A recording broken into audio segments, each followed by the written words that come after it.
Hi hello ನಮಸ್ತೆ ಎಲ್ಲ ಹೇಗಿದ್ದೀರಾ ಎಲ್ಲ ಚೆನ್ನಾಗಿದ್ದೀರಾ ಅಂತ ಭಾವಿಸ್ತೀನಿ. ನಾನು ಕೂಡ ತುಂಬ ಚೆನ್ನಾಗಿದ್ದೀನಿ.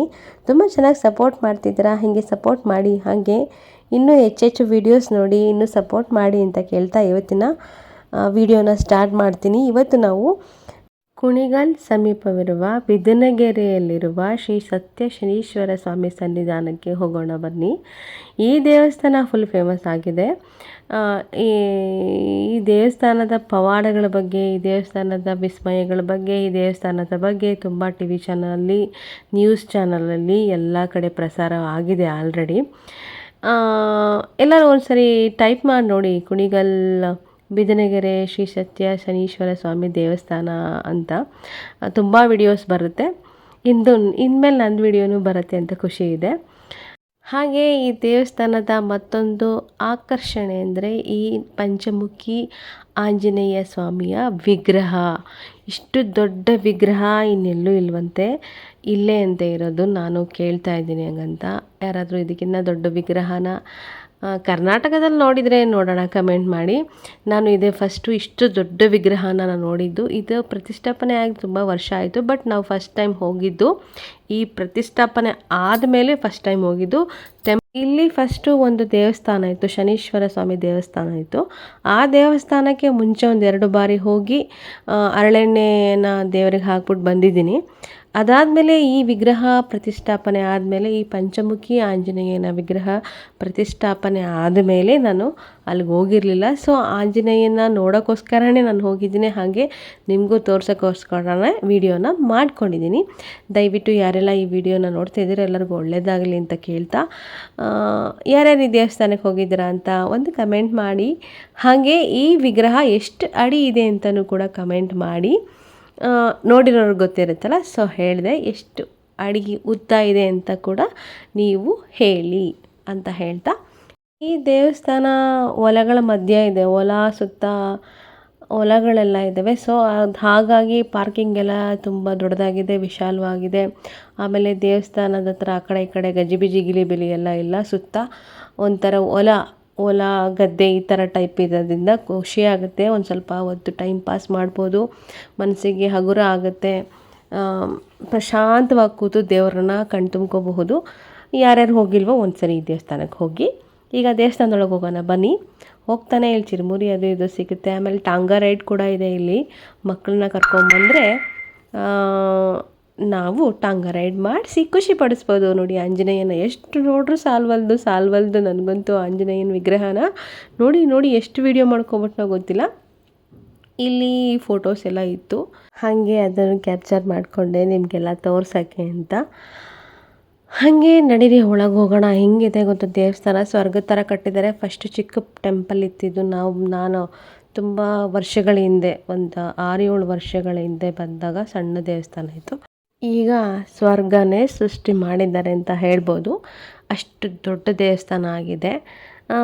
ತುಂಬ ಚೆನ್ನಾಗಿ ಬೆಳವಣಿಗೆ ಆಗಿದೆ ದೇವಸ್ಥಾನ. ಇನ್ನೂ ಚೆನ್ನಾಗಿ ಅಭಿವೃದ್ಧಿ ಹೊಂದಲಿ ಅಂತ ಕೇಳ್ತಾ ಮುಂದೆ ವಿಡಿಯೋನ ಮಾಡೋಣ ಬನ್ನಿ, ವಿಡಿಯೋನ ನೋಡೋಣ ಬನ್ನಿ ಅಂತ ಹೇಳ್ತಾ, ಇಲ್ಲಿ ಗೋಶಾಲೆ ಕೂಡ ಇದೆ. ನಾವು ಅವತ್ತು ಬಂದಾಗ ಗೋಶಾಲೆ ಎಲ್ಲ ಇರಲಿಲ್ಲ, ಇವಾಗ ಇಲ್ಲಿ ಗೋಶಾಲೆ ಕೂಡ ಇದೆ. ಯಾವುದಾದ್ರು ತಳಿ ಹಸುಗಳು ಕೂಡ ಇದ್ದಾವೆ. ನನಗಿದೆಲ್ಲ ಗೊತ್ತಿಲ್ಲ ಹೆಸರು. ಯಾರಿಗಾದರೂ ಈ ಹಸುಗಳ ತಳಿ ಹೆಸರು ಗೊತ್ತಿದ್ದರೆ ದಯವಿಟ್ಟು ಕಮೆಂಟ್ ಮಾಡಿ ಅಂತ ಹೇಳ್ತಾ, ನೋಡಿ ಎಷ್ಟು ಪುಟ್ಟು ಚೆನ್ನಾಗಿದ್ದಾವೆ ಹಸುಗಳು ಎಲ್ಲ. ನನಗೆ ಇದ್ದಾವೆ ಪುಟ್ಟು ಕೊಳ್ಳಗೆ. ಹಾಗಂತ ನಾನು ಹಸು ಥರ ಸಾಫ್ಟ್ ಅಂತ ಅಂದ್ಕೋಬೇಡಿ, ನಾನು ಬಜಾರಿ. ಇಷ್ಟು ಹೇಳ್ತಾ ಮುಂದೆ ವಿಡಿಯೋ ಕಂಟಿನ್ಯೂ ಮಾಡೋಣ ಬನ್ನಿ. ಈ ಹಸುಗಳೆಲ್ಲ ನೋಡಿ ನಂಗೆ ಖುಷಿ ಆಯಿತು. ಇದು ಹೊಸ್ದಾಗಿರೋದು, ನಾನು ನೋಡಿರಲಿಲ್ಲ, ಇದೆ ಫಸ್ಟ್ ನೋಡ್ತಿರೋದು. ಗೋಶಾಲ ಚೆನ್ನಾಗಿದೆ ನೋಡಿ. ಪಾಪ ಪುಟ್ಟು ಕರುಗಳು ಎಷ್ಟು ಚೆನ್ನಾಗಿದೆ. ಕರುನೋ ಅದು ಹಸುನೋ ಗೊತ್ತಿಲ್ಲ, ಕರು ಥರ ನನಗೆ ಕಾಣಿಸ್ತು.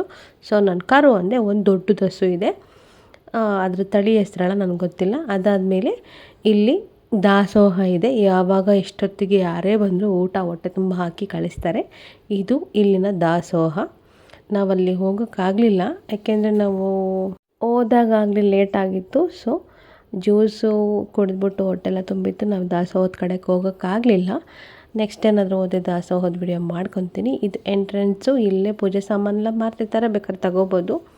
ಅದಾದಮೇಲೆ ಇಲ್ಲಿ ದೇವಸ್ಥಾನ ಹೆಂಗೆ ಬಂತು, ಇಲ್ಲಿ ದೇವಸ್ಥಾನದಲ್ಲಿ ಯಾವ್ಯಾವ ಥರ ಪೂಜೆ ನಡೆಯುತ್ತೆ, ದೇವಸ್ಥಾನದಲ್ಲಿ ಯಾವುದೇ ಥರ ಏನಂತಾರೆ ಸೇವೆ ನಡೆಯುತ್ತೆ, ಯಾವ್ಯಾವ ಥರ ಪೂಜೆಗಳು ನಡೆಯುತ್ತೆ ಅಂತ ಬೋರ್ಡೆಲ್ಲ ಹಾಕಿದರು. ದೇವಸ್ಥಾನ ಹೆಂಗೆ ಉದ್ಭವ ಆಯಿತು ಅಂತ ಕೂಡ ಬೋರ್ಡೆಲ್ಲ ಹಾಕಿದರು. ಅದರ ಬಗ್ಗೆ ಒಳಗಡೆ ಪೂಜಾರಪ್ಪ ಅವರೇ, ಅರ್ಚಕರೇ ಮಾಹಿತಿ ಕೊಡ್ತಾರೆ. ಸೊ ನಾನು ಅದ್ರ ಬಗ್ಗೆ ಏನೂ ಹೇಳಲ್ಲ, ಹಾಗೆ ಮುಂದಕ್ಕೆ ಬಂದೆ. ನೋಡಿ, ಇಲ್ಲಿ ಆನೆ ಇದೆ. ಇದು ಅರ್ಜುನ ಅಂತ ನಾನು ಅಂದ್ಕೊಂಡಿದ್ದೀನಿ. ನಾನು ನೋಡಿದೆ, ಫೋಟೋ ಏನು ತಗೊಳ್ಳಿಲ್ಲ, ಹಂಗೆ ನೋಡಿದೆ, ಆನೆ ಅಂತ. ಚೆನ್ನಾಗಿದೆಯಾ ಆನೆ, ಕಿವಿಯಲ್ಲಿ ಆಡಿಸ್ತಿದೆ. ಆದರೆ ಅದು ಒರ್ಜಿನಲ್ ಅಲ್ಲ. ಒರ್ಜಿನಲ್ ಆಗಿದ್ರೆ ನಾನು ಅದಕ್ಕೆ ಹೋಗ್ತಿರ್ಲಿಲ್ಲ ಅಂತ ಹೇಳ್ತಾ ಮುಂದಕ್ಕೆ ಹೋಗೋಣ ಬನ್ನಿ. ದೇವರ ದರ್ಶನಕ್ಕೆ ದಾರಿ ಅಂತಾಗಿದ್ದರೆ ನೋಡಿ, ಅದೇ ದೇವಸ್ಥಾನ, ಅದೇ ವಿಗ್ರಹ. ನಾನು ತೋರಿಸ್ತೀನಿ ಆಮೇಲೆ ಮುಂದೆಗಡೆ. ನಾನು ಕೂಡ ದೇವರಿಗೆ ಎಣ್ಣೆ ಅಭಿಷೇಕ ಮಾಡಿದ್ದೀನಿ. ಸೊ ಅದನ್ನು ನೋಡಿವರಂತೆ, ಬನ್ನಿ ನೋಡೋಣ. ಹಾಗೆ ಮುಂದೆ ಹೋದರೆ ಇವರೇ ನೋಡಿ, ಶ್ರೀ ಧನಂಜಯ ಗುರೂಜಿಗಳು. ಇವರೇ ಈ ದೇವಸ್ಥಾನವನ್ನು ಸ್ಥಾಪಿಸಿರೋದು. ಇವರೇ ಇಲ್ಲಿನ ಗುರುಗಳು, ಧನಂಜಯ ಸ್ವಾಮಿಗಳು, ಧನಂಜಯ ಗುರುಗಳು ಅಂತ ಕೂಡ ಕರೀತಾರೆ. ಇದೇ ದೇವಸ್ಥಾನದ ಮುಖ್ಯ ದ್ವಾರ. ತುಂಬ ಚೆನ್ನಾಗಿದೆ ನೋಡೋಕ್ಕೆ. ನೋಡಿ ಒಮ್ಮೆ. ಏನೇ ದೋಷ ಇದ್ರೂ ನಿವಾರಣೆ ಆಗುತ್ತೆ. ನಿಮ್ಗೆ ಒಳ್ಳೇದಾಗಬೇಕಂದ್ರೆ ನಾವು ದಾನ ಕೊಡಿ. ಹೌದಾ? ಈ ದೇವಸ್ಥಾನದ ಎಂಟ್ರೆನ್ಸ್ ಎಷ್ಟು ಭಕ್ತಿ ಭಾವದಿಂದ ತುಂಬಿದೆ ಅಂತ, ಅಪ್ಪ ಒಂಥರ ಮೈ ಜುಮ್ಮಂತೂ ನನಗೆ ಇತ್ತು ನೋಡಿದ ತಕ್ಷಣ. ಇಲ್ಲಿ ಯಾಗಶಾಲೆ ಕೂಡ ಇದೆ. ಏನಾದರೂ ಪೂಜೆ ಮಾಡಿಸೋದಿದ್ರೆ ಪೂಜೆ ಮಾಡಿಕೊಡ್ತಾರೆ, ಹೋಮ ಹವನಗಳನ್ನ ಮಾಡಿಕೊಡ್ತಾರೆ. ಏನಾದರೂ ದೋಷ ಇದ್ದರೆ ಪರಿಹಾರ ಮಾಡಿಕೊಡ್ತಾರೆ. ಅದಕ್ಕೆ ಯಾಗಶಾಲೆ ಅಂತ ಹೆಸರಿಟ್ಟಿದ್ದಾರೆ. ಇಲ್ಲಿ ಫುಲ್ಲು ಜಾಗ ಇದೆ. ಹಾಗೆ ಹೋಮಕುಂಡಗಳನ್ನ ಕೂಡ ಕಾಣಬಹುದು. ಇಲ್ಲಿ ಯಾಗ ಮಂಟಪ ಅಂತ ಹೆಸರಿಟ್ಟಿದ್ದಾರೆ. ಇಲ್ಲಿ ಹಲವಾರು ಹೋಮಕುಂಡಗಳಿವೆ. ಕಾರಣ ತುಂಬ ಜನ ಇಲ್ಲಿ ಯಾಗ ಹೋಮಗಳನ್ನ, ಪೂಜೆ ಪುನಸ್ಕಾರಗಳನ್ನ ಮಾಡಿಸ್ತಾರೆ. ಏನಾದರೂ ದೋಷ ಇದ್ದರೆ ಪರಿಹಾರ ಆಗಲಿ ಅಂತ ಈ ಥರ ಪೂಜೆ ಯಾಗ ಹೋಮಗಳನ್ನ ಮಾಡ್ತಾರೆ. ಯಾರ್ಯಾರಿಗೆ ಏನಾದರೂ ದೋಷ ಇದ್ದರೆ ಇಲ್ಲೇ ಹೇಳ್ತಾರೆ ಏನು ದೋಷ ಇದೆ ಅಂತ. ಇಲ್ಲೇ ಪೂಜೆ ಕೂಡ ಮಾಡಿಕೊಡ್ತಾರೆ ಅಂತ ಹೇಳ್ಬೋದು. ಒಂದ್ಸರಿ ದೇವಸ್ಥಾನಕ್ಕೆ ಭೇಟಿ ಕೊಟ್ಟು ನೋಡಿ, ಚೆನ್ನಾಗಿದೆ ದೇವಸ್ಥಾನ. ಹಾಗೆ ಮುಂದೆ ಹೋಗೋಣ ಬನ್ನಿ. ಇಲ್ಲಿ ಎಳ್ಬತ್ತಿ ಕೂಡ ಮಾರ್ತಾರೆ. ಈ ಎಳ್ಬತ್ತಿನ ಅಲ್ಲಿ ಹೋಮಕ್ಕೆ ಹಾಕಿದ್ರೆ ನಮಗೆ ಒಳ್ಳೆಯದಾಗಂದ್ರೆ ನಮ್ಮ ದೋಷ ಪರಿಹಾರ ಆಗುತ್ತೆ ಅಂತ ಅಂದರು. ನಾವು ಕೂಡ ಎಳ್ಬತ್ತಿನ ತಗೊಂಡು 100 ರೂಪೀಸು, ಅಂದರೆ ದೊಡ್ಡ ದೊಡ್ಡದಿತ್ತು. ಮಾಮೂಲಿ ಚಿಕ್ಕ ಚಿಕ್ಕ ಎಳ್ಬತ್ತಿ ಎಲ್ಲ, ದೊಡ್ಡ ಎಳ್ಬತ್ತಿದ್ದು ಗಂಟುಗಳಿತ್ತು. ನಾವು ಕೂಡ ಅದನ್ನು ತಗೊಂಡು ಅಲ್ಲಿ ಬೆಂಕಿಗೆ ಹಾಕಿದ್ವಿ. ನಾವು ಕೂಡ ಎಳ್ಬತ್ತಿನ ದೇವರಿಗೆ ಅರ್ಪಿಸಿದ್ವಿ. ನಮಗೂ ಒಳ್ಳೆಯದಾಗಲಿ ಅಂತ ಕೇಳ್ಕೊಂಡ್ವಿ. ಹಾಗೆ ಯಾರ್ಯಾರು ಈ ವಿಡಿಯೋ ನೋಡ್ತಿದ್ದೀರೋ ಎಲ್ಲ ನಿಮಗೂ ಒಳ್ಳೆಯದಾಗಲಿ ಅಂತ ಹೇಳ್ತಾ, ಈ ದೇವಸ್ಥಾನ ನೋಡಿದ್ರೆ ಒಂದು ಕಡೆಯಿಂದ ಮೈ ಜುಮ್ ಅನ್ನುತ್ತೆ. ಒಂದೊಂದು ಥರ ವಿಗ್ರಹಗಳು ಆ ಥರ ಇದೆ. ನಾನು ಕೈ ಮುಕ್ಕೊಂಡು ಹೋಗಿ ಅಲ್ಲಿ ನಾವು ಕೂಡ ಎಳ್ಬತ್ತಿನ ದೇವರಿಗೆ ಅರ್ಪಿಸಿದ್ವಿ. ತುಂಬ ದೊಡ್ಡ ದೊಡ್ಡದಿತ್ತು ಅದು. ಬತ್ತಿ ಗಂಟು ಸಣ್ಣ ಸಣ್ಣದಿರುತ್ತಲ್ಲ, ಆ ಥರದ್ದಿರಲಿಲ್ಲ. 100 ರೂಪೀಸ್ ತೊಗೊಂಡ್ರು. ಯಾರೆಲ್ಲ ಈ ದೇವಸ್ಥಾನಕ್ಕೆ ಹೋಗ್ತೀರಾ ನೀವು ಒಂದು 100 ರೂಪಾಯಿ ತೊಗೊಂಡು ಹಾಕ್ಬಿಡಿ ಅಂತ ಕೇಳ್ಕೊತೀನಿ. ಒಳ್ಳೆಯದಾಗಲಿ ನಿಮಗೂ. ಆಮೇಲೆ ಹಾಗೆ ಮುಂದೆ ಹೋಗೋಣ ಅಂತ ಬಂದ್ವಿ. ಎಲ್ಲಿ ನೋಡಿದ್ರು ನಾನು ಆಂಜನೇಯನೇ ನೋಡ್ತಾ ಇದ್ದೆ. ಅಷ್ಟು ಚೆನ್ನಾಗಿದೆ ವಿಗ್ರಹ ಅದು. ಇದು ಗಣೇಶ ಎಂಟ್ರೆನ್ಸು, ಗಣೇಶನ ದೇವಸ್ಥಾನ ಇದೆ. ಅದಾದಮೇಲೆ ಈ ಥರ ನವಗ್ರಹಗಳ ದೇವಸ್ಥಾನ ಕೂಡ ಇದೆ. ಸೂರ್ಯ ದೇವಂದು ವಿಗ್ರಹ. ಸೊ ಯಾವೆಲ್ಲ ನವಗ್ರಹಗಳು ನಮ್ಮ ಸುತ್ತ ಇದ್ದಾವೋ, ಸೂರ್ಯ, ಚಂದ್ರ, ಬುಧ, ರಾಹು, ಕೇತು ಎಲ್ಲ ವಿಗ್ರಹಗಳನ್ನು ಇಟ್ಟು ಪೂಜೆ ಮಾಡಿದರೆ ದೇವಸ್ಥಾನ ಸುತ್ತ ಎಲ್ಲ ವಿಗ್ರಹಗಳಿದ್ದಾವೆ. ಇಲ್ಲಿ ಎಲ್ಲ ಗ್ರಹಗಳ ವಿಗ್ರಹಗಳಿದ್ದಾವೆ. ಸೊ ಯಾರೆಲ್ಲ ಈ ದೇವಸ್ಥಾನಕ್ಕೆ ಬರ್ತೀರೋ ಅವರು ಒಮ್ಮೆ ಬಂದು ಭೇಟಿ ಕೊಟ್ಟು ನೋಡಿ. ಹಾಗೆ ಯಾವ್ಯಾವ ಗ್ರಹಕ್ಕೆ ಯಾವ್ಯಾವ ಧಾನ್ಯ ಶ್ರೇಷ್ಠನೋ ಆ ಧಾನ್ಯನ ಅಲ್ಲಿ ಅರ್ಪಿಸಿ ನಾವು ಕೈ ಮುಗಿದ್ರೆ ನಮಗೆ ದೋಷ ಪರಿಹಾರ ಆಗುತ್ತೆ ಅಂತ ಕೂಡ ಹೇಳ್ತಾರೆ. ನಾವ್ಯಾವುದು ಧಾನ್ಯ ತಗೊಳ್ಳಿಲ್ಲ.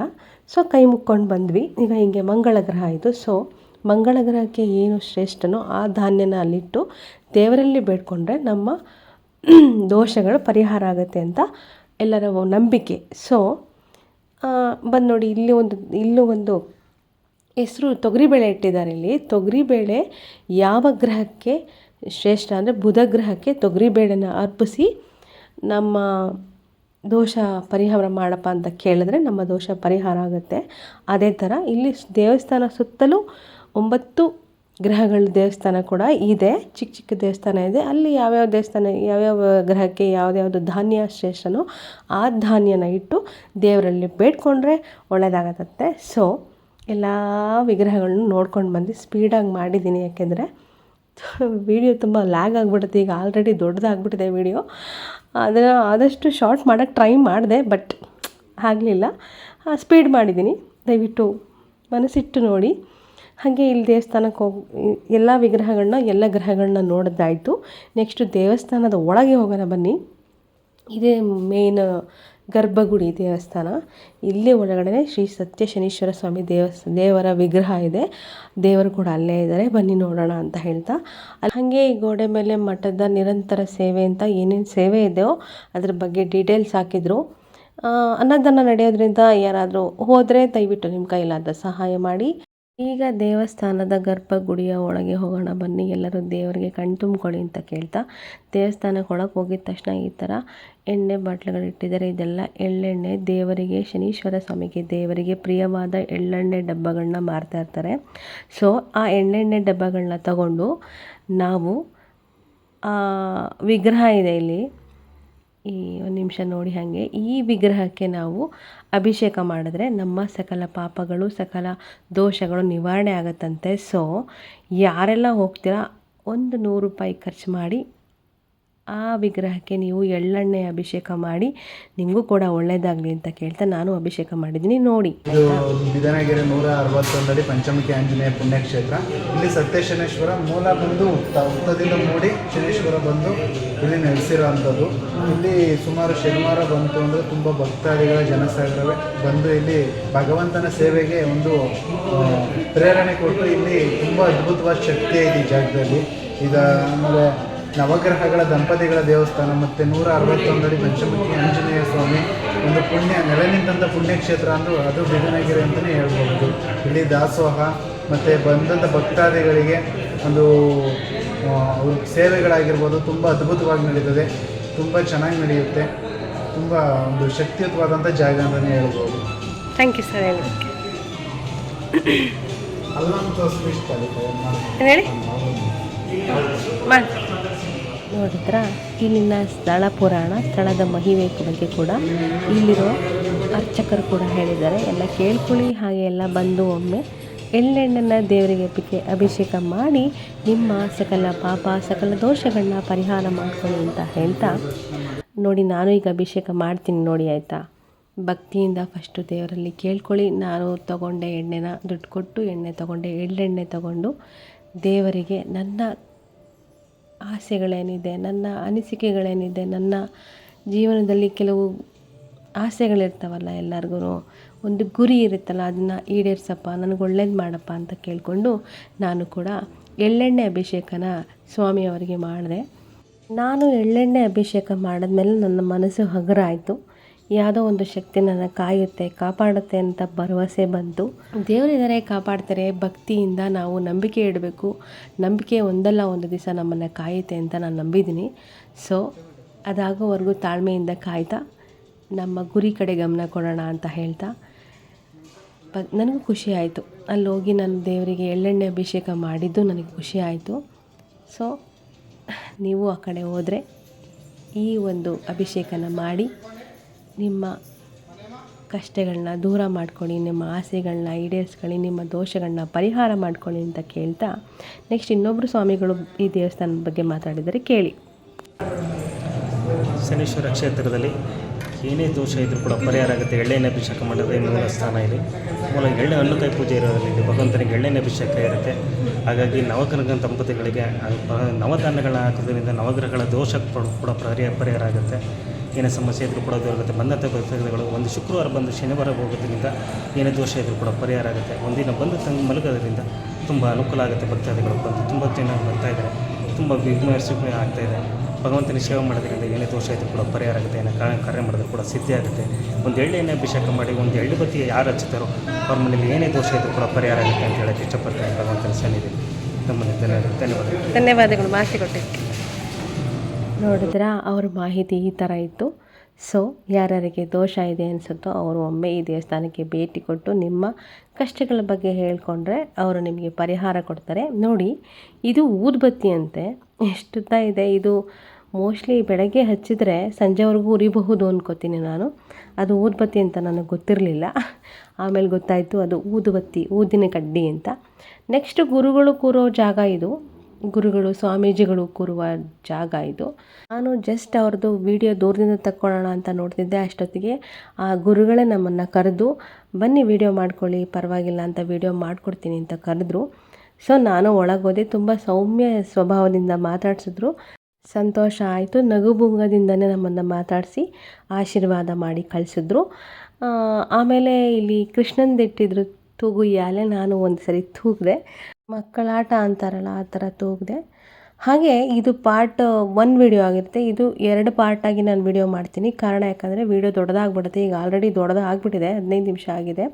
ಆಂಜನೇಯನ ಗುಡಿದು ಕೂಡ ಇದಕ್ಕೆ ಸೇರಿಸಿದೆ. ವಿಡಿಯೋ ಇನ್ನೂ ಲ್ಯಾಗ್ ಆಗಿಬಿಡುತ್ತೆ, ದೊಡ್ಡದಾಗ್ಬಿಡುತ್ತೆ ಅಂದ್ಬಿಟ್ಟು ನಾನು ಪಾರ್ಟ್ 1 ಪಾರ್ಟ್ 2 ಅಂತ ನಿಮಗೆ ವಿಡಿಯೋನ ಪೋಸ್ಟ್ ಮಾಡ್ತೀನಿ, ಆಯಿತಾ. ಇದು ಪಾರ್ಟ್ 1 ವಿಡಿಯೋ ಆಗಿರುತ್ತೆ. ಪಾರ್ಟ್ 2 ವಿಡಿಯೋ ಕೂಡ ಆದಷ್ಟು ಬೇಗ ಅಪ್ಲೋಡ್ ಮಾಡ್ತೀನಿ. ಅದು ಆಂಜನೇಯ ಸ್ವಾಮಿ ದೇವಸ್ಥಾನದಾಗಿರುತ್ತೆ. ಇದು ಪಾರ್ಟ್ 1 ಶನೀಶ್ವರ ಸ್ವಾಮಿ ದೇವಸ್ಥಾನದಾಗಿರುತ್ತೆ. ಸೊ ಪಾರ್ಟ್ 2ಗಾಗಿ ವೆಯ್ಟ್ ಮಾಡಿ ಅಂತ ಹೇಳ್ತಾ, ಯಾರ್ಯಾರು ಈ ವಿಡಿಯೋನ ಫುಲ್ ನೋಡಿದಿರೋ ಥ್ಯಾಂಕ್ ಯು ಸೋ ಮಚ್. ಎಲ್ಲರಿಗೂ ಆ ಶನೀಶ್ವರ ಸ್ವಾಮಿ ಒಳ್ಳೇದು ಮಾಡಲಿ ಅಂತ ಕೇಳ್ತಾ, ಹಾಗೆ ವಿಡಿಯೋಗೆ ಲೈಕು, ಕಮೆಂಟು, ಹೈಪ್ ಮಾಡಿ ಅಂತ ಹೇಳ್ತಾ ಈ ವಿಡಿಯೋನ ಎಂಡ್ ಮಾಡ್ತಿದ್ದೀನಿ. Thank you for watching. ಹಾಗೆ ಈ ವಿಡಿಯೋದಲ್ಲಿ ಏನಾದರೂ ತಪ್ಪು ಮಾಹಿತಿ ಕೊಟ್ಟಿದ್ದರೆ ದಯವಿಟ್ಟು ಕ್ಷಮೆ ಇರಲಿ ಅಂತ ಕೇಳ್ತಾ, thank you for watching. Bye bye.